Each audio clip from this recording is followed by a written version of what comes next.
झुककर करे सलाम उनको जिनके हिस्से ये मुकाम आता है। आओ झुककर करे सलाम उनको जिनके हिस्से ये मुकाम आता है। खुश नसीब होता है वो खून जो देश के काम आता है, जो देश के काम आता है।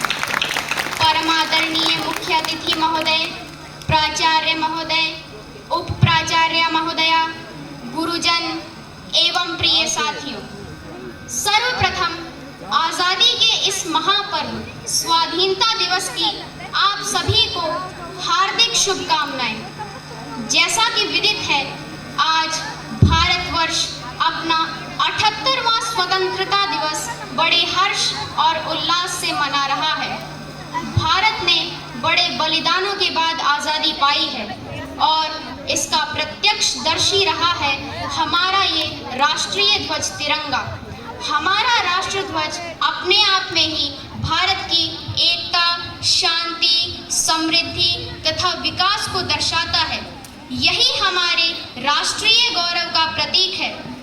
तिरंगे के सम्मान में असंख्य वीर बलिदानियों ने अपना सर्वस्व न्योछावर कर दिया।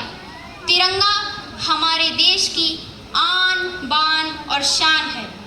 हर घर तिरंगा कार्यक्रम के माध्यम से सभी भारतवासी राष्ट्र ध्वज तिरंगा फहराकर आज़ादी का अमृत महोत्सव मना रहे हैं।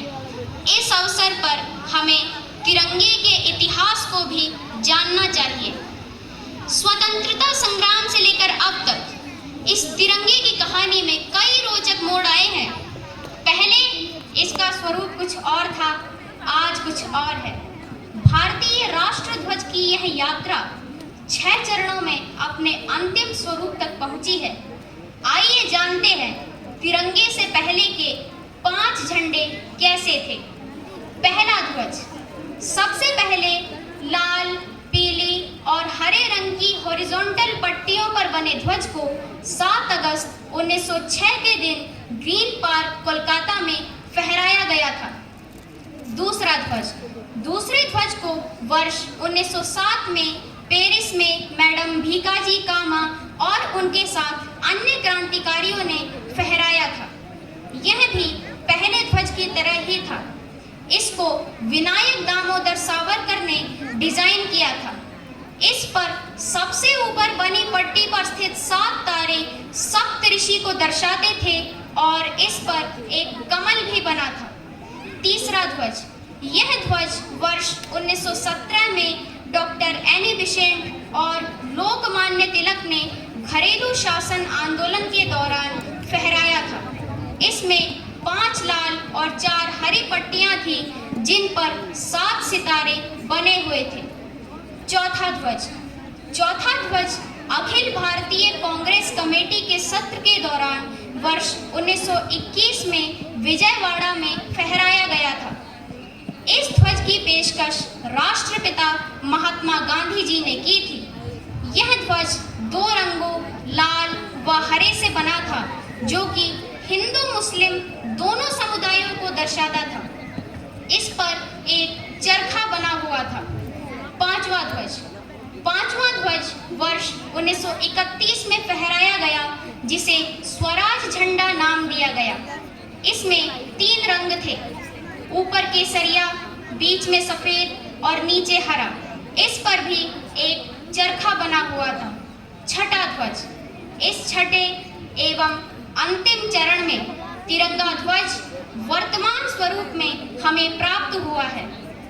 इस ध्वज को 22 जुलाई 1947 के दिन संविधान सभा द्वारा राष्ट्र ध्वज के रूप में अंगीकृत किया गया था।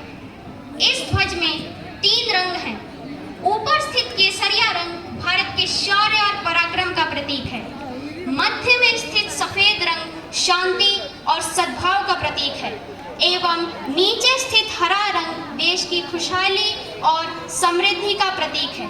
साथ ही नीला चक्र अपनी 24 तीलियों के माध्यम से यह दर्शाता है कि हमारा देश एक प्रगतिशील देश है तथा वह 24 घंटे दिन रात प्रगति कर रहा है। इस प्रकार तिरंगे की यह यात्रा 6 चरणों में संपन्न हुई है।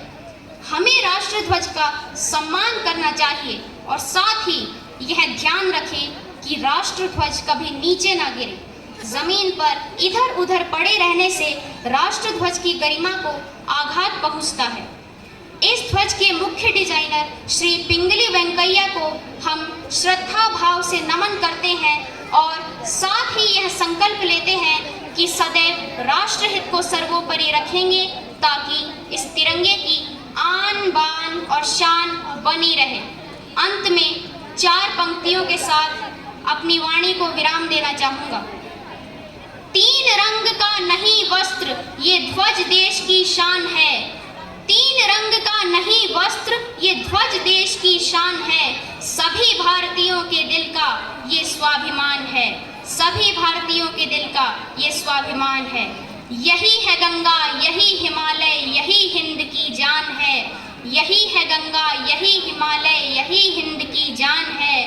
और 3 रंगों में रंगा हुआ ये अपना हिंदुस्तान है। 3 रंगों में रंगा हुआ ये अपना हिंदुस्तान है। जय हिंद, जय भारत।